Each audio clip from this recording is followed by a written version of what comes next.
नमस्कार मंडळी, मी नेहा महाराष्ट्र यूट्यूब चॅनलमध्ये म्हणजेच नेहाज महाराष्ट्र व्लॉग्समध्ये तुमच्या सर्वांचं मनापासून स्वागत करते। आज आपण डाळ पालक, लसूणे डाळ पालक अशी चमचमीत भाजी बनवणार आहोत। ती भाजी ज्यांना आवडत नाही ते सुद्धा पालक नक्की खाते। तर आता यासाठी आपण काय करणार आहोत, तर सर्वप्रथम मी अर्धी पालकाची गड्डी घेतलेली आहे। स्वच्छ पालक धुवून बारीक चिरून घेतला आहे। एक मीडियम साईजचा टोमॅटो आणि कांदा बारीक चिरून घ्यायचा आहे। एक मिरची घेतली आहे, त्याचेच 2 भाग मी केले आहे। आणि इथे मी डाळ पालक करण्यासाठी 2 डाळी वापरल्या आहे, एक मसूर डाळ आणि एक तूर डाळ। तर मसूर डाळ तूर डाळ दोन्ही समप्रमाणात मी घेतलेले आहे, एक पाव वाटी। तर आता डाळी स्वच्छ धुवून झालेल्या आहेत। त्यानंतर आपण कुकरच्या भांड्यामध्ये या डाळी काढून घेणार आहोत आणि त्याच कुकरच्या भांड्यामध्ये आपल्याला आता पालक, कांदा, टोमॅटो आणि मिरची आपण सगळं याच्यात टाकून घ्यायचं आहे आणि जेमतेम हे सर्व मिश्रण बुडेल इतपत पाणी आपल्याला याच्यामध्ये ॲड करायचं आहे। तर मला इथे जवळपास 1 ग्लासभर पाणी लागलेलं आहे। तर आता खाली डाळ आहे, तर डाळ शिजण्यासाठीच आपल्याला हे सर्व जिन्नस वरती ठेवायचे आहे आणि खाली डाळ ठेवायची आहे। तर आता मी भात लावला आहे, भाताच्याच कुकरमध्ये आता हे डाळ पालकचं मिश्रण जे आहे ते ठेवणार आहे। तर बघू शकता खाली भात लावला आहे आणि हा डाळ पालकाचा जो डबा आहे कुकरचा तो वरती ठेवलेला आहे मी। तर आता अशा प्रकारे आपण कुकरच्या 3 शिट्ट्या घेणार आहोत काढून। तर आता 3 शिट्ट्या झाल्यानंतर मी हे जे वरचं पालकाचं जे पाणी होतं ते पाणी एका ग्लासमध्ये काढून घेतलं आहे आणि स्मॅशरच्या साहाय्याने हे सर्व जिन्नस वाटून घेणार आहे।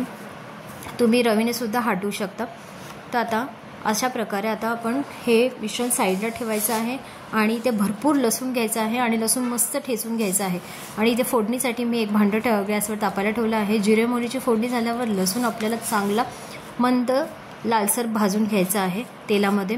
त्यानंतर आपण याच्यामध्ये मसाले टाकणार आहोत। 1.5 चमचा लाल तिखट, हळद, हिंग आणि आपल्याला इथे टाकायचं आहे। या स्टेजला गॅस बंद करून टाकायचा आहे। गॅस बंद केल्यानंतरच आपल्याला हे जे मिश्रण आपण हटून घेतलं आहे ते सर्व टाकायचं आहे। तर आता हे मिश्रण आपण थोडंसं पाणी ॲड करून अजून हलवून घेणार आहोत, एकजीव करून घेणार आहोत। तर इथे आपण चवीप्रमाणे मीठाचा वापर करणार आहोत आणि चांगली उकळी आपल्याला या भाजीची करून घ्यायची आहे। तुम्ही बघू शकता डाळ पालकाला छान मस्त उकळी आलेली आहे। तर आता एका साईडला आपण फोडणीसाठी तडका करून घेणार आहोत। तर इथे मी बारीक लसूण चिरून घेतला होता आणि लाल मिरची घेतली आहे। थोडंसं लाल तिखट आपल्याला इथे वरती टाकायचं आहे आणि हे जे तडका आहे हा तडका आपल्याला डाळ पालकमध्ये वरून ॲड करायचा आहे। तर लसूण भरपूर टाकल्याने काय होतं, भाजीची चव जी आहे ना ती खूपच मस्त लागते, खूप छान लागते। तर ही भाजी तुम्ही पोळीबरोबर, भाकरीबरोबर किंवा नुसत्या पांढऱ्या भाताबरोबर सुद्धा खाऊ शकता। खूप छान लागते ही भाजी। जर कधी केली नसेल तर नक्की करून बघा, खूप सुंदर लागते ही भाजी चवीला। माझी ही रेसिपी तुम्हाला आवडली असेल तर चॅनलला लाईक करा, शेअर करा, सबस्क्राईब करा। Thank you so much.